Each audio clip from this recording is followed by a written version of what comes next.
Hello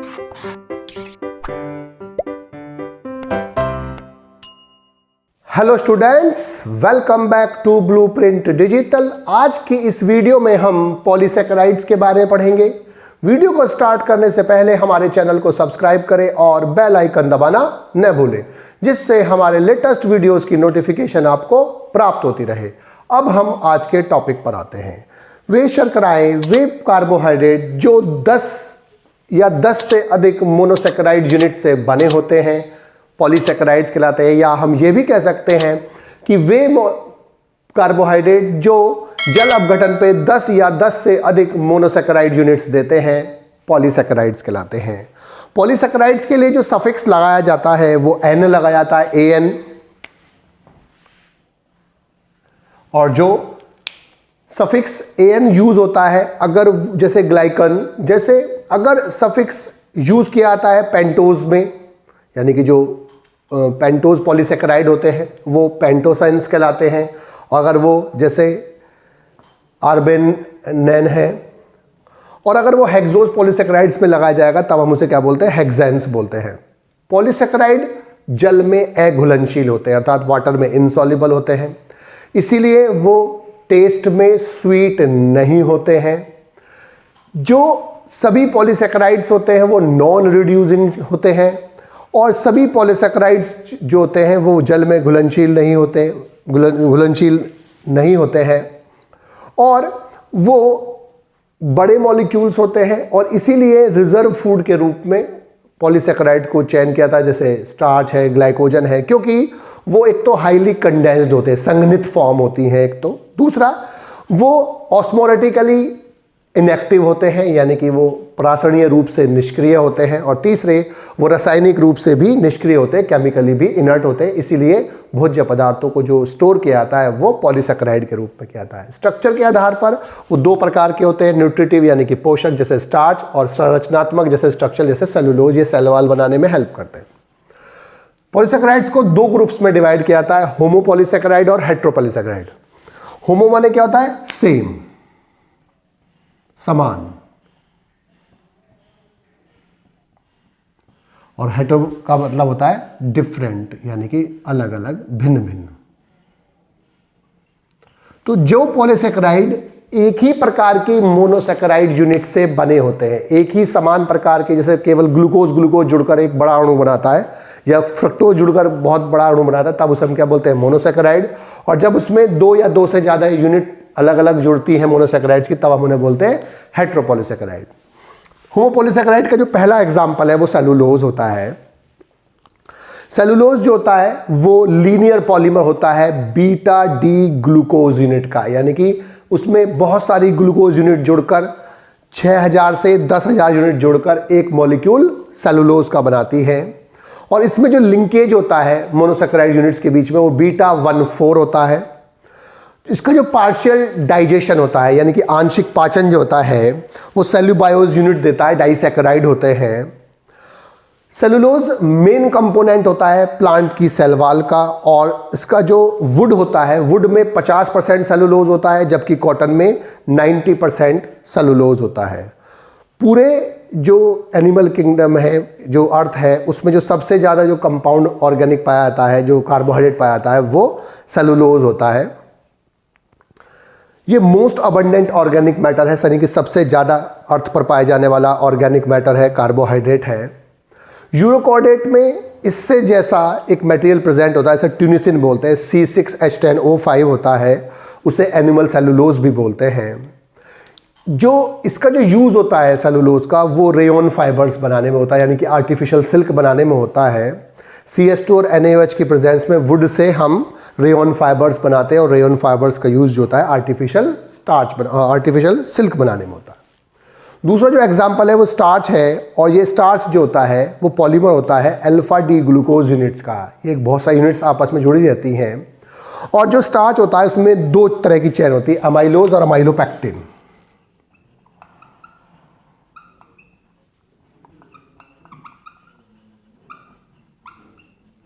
दो तरह की चेन होती है, अमाइलोज और अमाइलोपेक्टिन।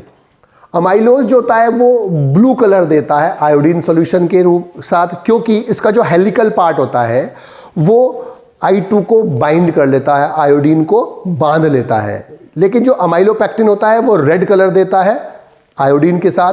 जो स्टार्च होता है प्रेजेंट होता है जो पोटैटो में, आलू में जो होता है, उसमें 20% अमाइलोज होता है, 80% अमाइलोपेक्टिन होता है।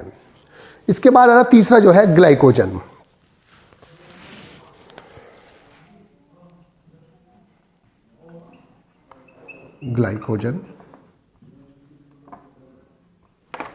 ग्लाइकोजन जो होता है रिजर्व फूड होता है एनिमल्स में। ग्लाइकोजन जो होता है वो कार्बोहाइड्रेट होता है जो लीवर में और मसल्स में हमारे में फूड के रूप में स्टोर होता है। लीवर में ज़्यादा होता है, मसल्स में कम होता है।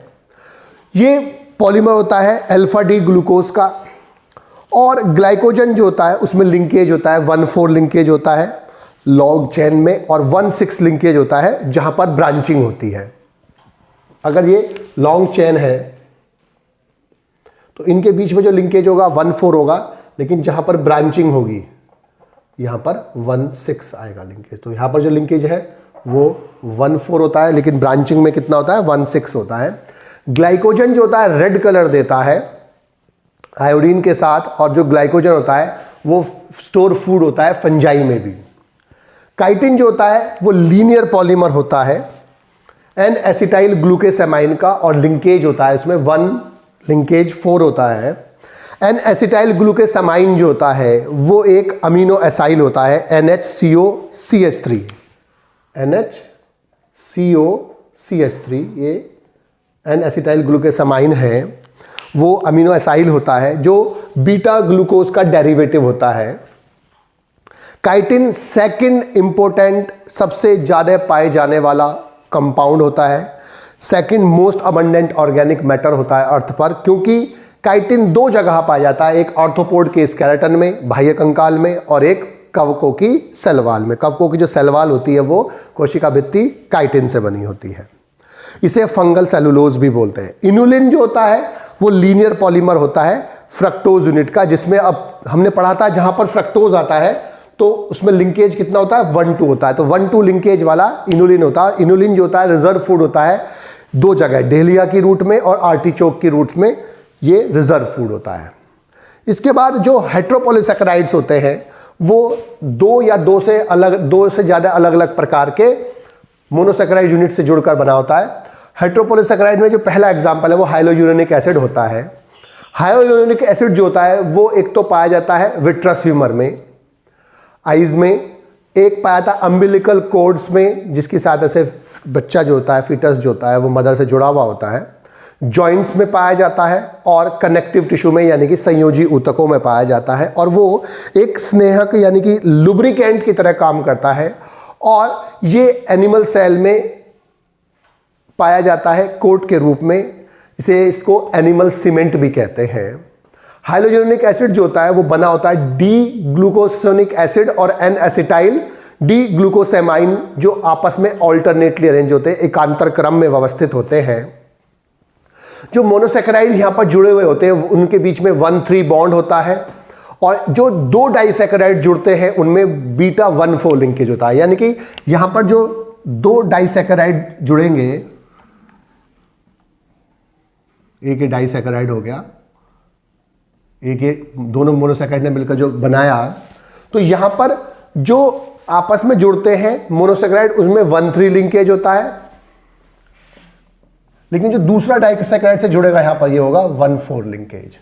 तो आपस में जुड़ते हैं 1,3 से, 2 डाइसैकेराइड कैसे जुड़ते हैं 1,4 लिंकेज से। कॉन्ड्रोटिन जो होता है D gluconic acid plus N acetyl galactosamine से बना होता है, और जो ये प्रेजेंट होता है वो कनेक्टिव टिश्यू में प्रेजेंट होता है। नाम समझा है, कॉन्ड्रोटिन जो होता है वो कनेक्टिव टिश्यू में प्रेजेंट होता है। हिपैरिन जो होता है वो एक एंटीकोगुलेंट होता है ब्लड, यानी कि जो ब्लड को जमने नहीं, ब्लड की क्लॉटिंग नहीं होने देता, वो हिपैरिन होता है। और जो हिपैरिन होता है वो हमारी वेसल्स में बहते हुए ब्लड के लिए आवश्यक होता है, क्योंकि वो ब्लड को क्लॉट नहीं होने देता। हिपैरिन जो होता है वो बना होता है डी ग्लूकोसोनिक एसिड और एन सल्फेट ग्लूकोसेमाइन, जो आपस में अरेंज रहते हैं ऑल्टरनेटली। पैक्टिन जो होता है वो मिथाइलेटेड ग्लूकोरोनिक एसिड और गैलेक्टोज प्लस आर्बिनोज से मिलकर बना होता है। और पैक्टिन जो होता है वो सेल वॉल में पाया जाता है, मिडिल लेमिला में पाया जाता है कैल्शियम पैक्टेट के रूप में और मैग्नीशियम पैक्टेट के रूप में। साल्ट जो होते हैं ये साल्ट होते हैं उसके, कैल्शियम और मैग्नीशियम पैक्टेट वो मिडिल लेमिला बनाते हैं और कैल्शियम की मात्रा वहां पर ज़्यादा होती है, मैग्नीशियम की मात्रा कम होती है। इसे प्लांट सीमेंट भी बोलते हैं क्योंकि ये दो सेल्स को आपस में जोड़ने का काम करता है। हेमीसेलुलोज जो होता है वो बना होता है mannose plus galactose plus arabinose plus xylulose से, और ये भी सेल वॉल बनाने में हेल्प करता है। जो सेल वॉल होती है basically cellulose, hemicellulose, pectin, suberin, lignin आदि से बनी होती है। और हेमीसेलुलोज जो होता है वो स्टोर मटेरियल होता है प्ले फाइलेटोफस में यानी कि आइवरी पाम में। और जो हेमीसेलुलोज होता है इससे जो प्राप्त होता है वो शार्प होता है, चमकदार होता है, वाइट होता है, और उसका जो यूज होता है वो बिलियर्ड बॉल्स बनाने में और आर्टिफिशियल आइवरी बनाने में होता है। अब इसके साथ हमें पढ़ना है म्यूकोपॉलीसेकेराइड। म्यूकोपॉलीसेकेराइड क्या होते हैं? कुछ पॉलीसेकेराइड ऐसे होते हैं जिनमें कैपेसिटी होती है प्रोटीन को और वाटर को बाइंड करने की, यानी कि वो प्रोटीन को और वाटर को आपस अपने साथ बाइंड कर लेते हैं। इनको बोलते हैं म्यूकोपॉलीसेकेराइड, इसलिए ये वाटर को स्टोरेज में हेल्प करते हैं। प्लांट में जो सबसे इंपॉर्टेंट जो म्यूकोपॉलीसेकेराइड है वो है म्यूसिलेज या म्यूकिलेज। म्यूकिलेज सबसे इंपॉर्टेंट म्यूकोपॉलीसेकेराइड होता है। ये म्यूकोपॉलीसेकेराइड जो होता है वो बना होता है गैलेक्टोज और मैनोज यूनिट से, यानी कि गैलेक्टोज और मैनोज मिलकर बनाते हैं।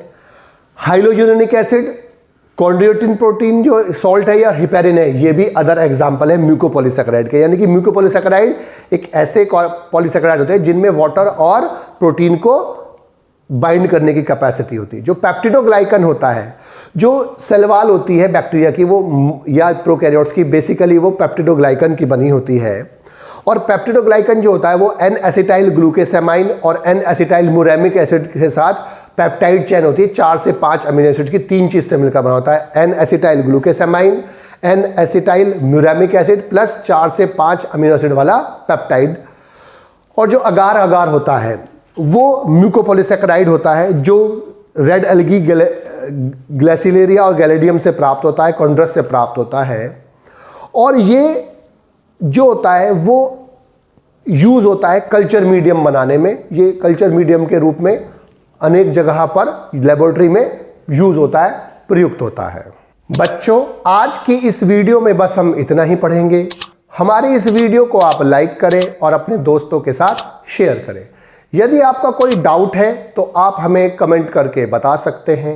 इस अध्याय को और अच्छे से पढ़ने और समझने के लिए आप चित्रा प्रकाशन की बुक एक्टिव जीव विज्ञान की सहायता भी ले सकते हैं।